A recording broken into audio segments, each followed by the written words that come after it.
Okay, good afternoon. This is Debbie Davis. It is September 26th, 2025.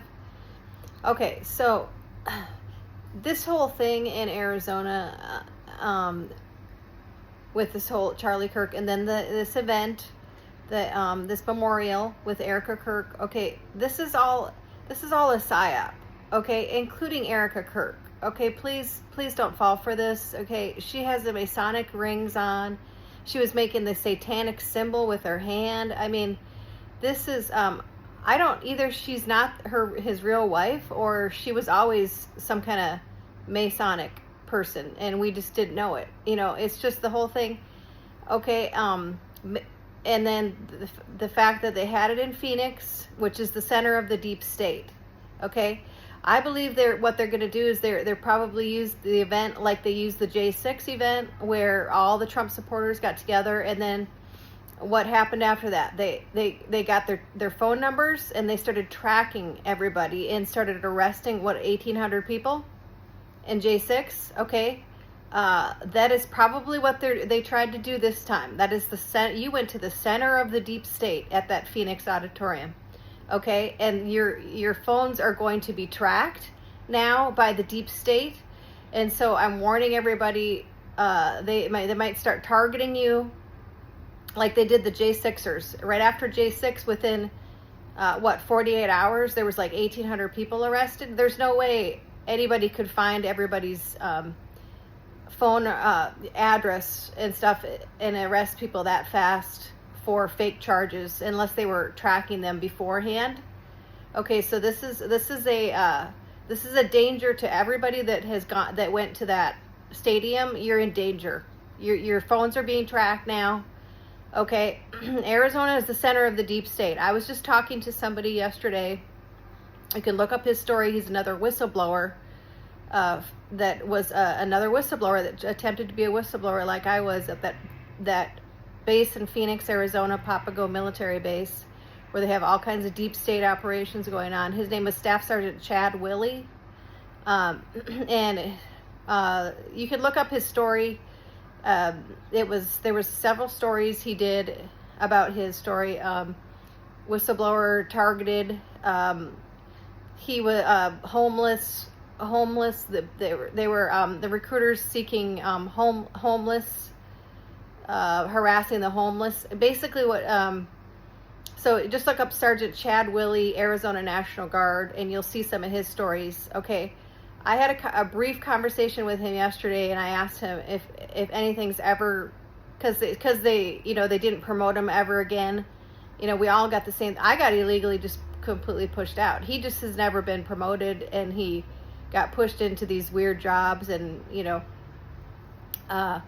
so I hadn't talked to him in a long time, and we've all been trying to get things cleared on our records, because we never got promoted after that, and there was a couple other guys that never got promoted after saying something, and it's like years has gone by, and he said, no, heck no, I've never gotten anything cleared on my record, my military record.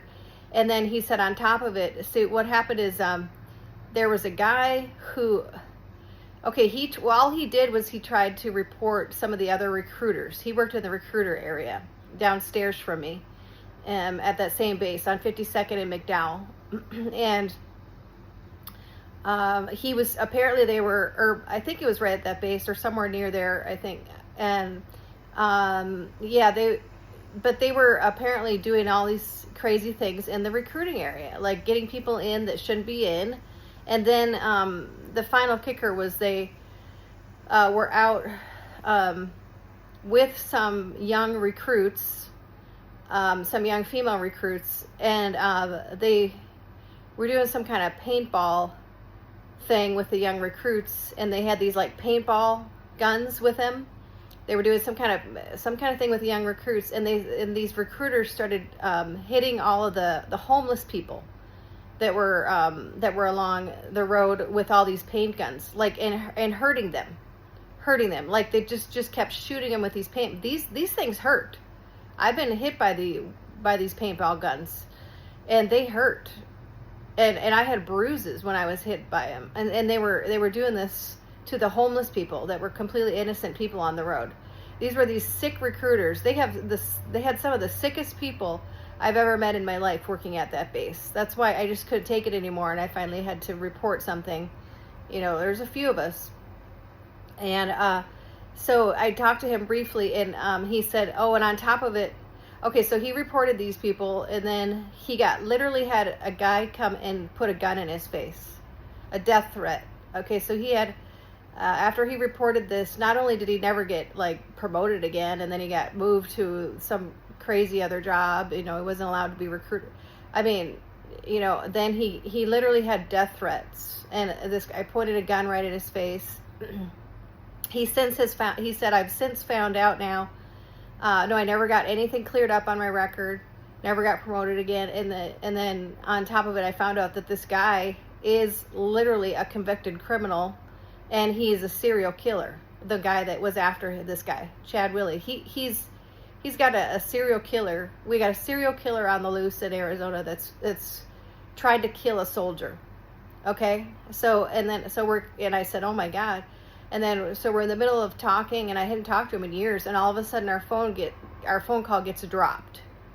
Okay, and then I call him back, and there's some woman that answers. So then I call him back. Literally, I said our phone just got dropped. I texted him, and then I call him back